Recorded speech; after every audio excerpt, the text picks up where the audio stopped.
है मेरे सामने धक्का मारे तो मैं जानू, बाकी तो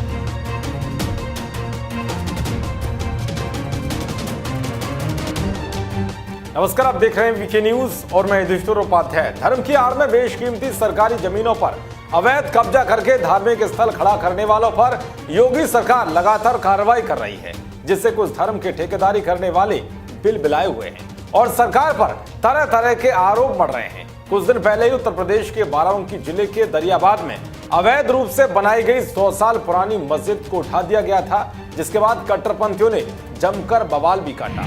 हाल ही में भी मुजफ्फरनगर जिले के खतौली में बुढ़ाना रोड पर अवैध रूप से बनाई गई एक मस्जिद को प्रशासन ने बुलडोजर चलवाकर ढा दिया। इस दौरान खूब हंगामा भी हुआ, लेकिन प्रशासन माहौल को शांत कराने में कामयाब रहा।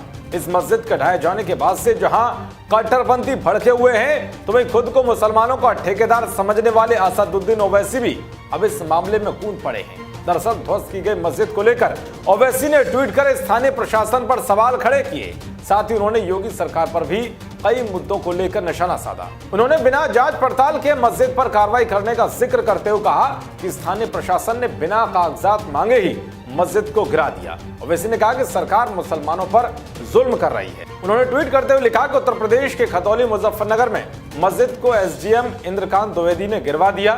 मस्जिद वक्फ की जमीन पर बनाई गई थी। 5 महीनों से मस्जिद में नमाज अदा की जा रही थी। लॉकडाउन में भी नमाज पढ़ी जा रही थी। मस्जिद को गिराने से पहले मुतवल्ली से वक्फ के कागजात तक नहीं मांगी गई।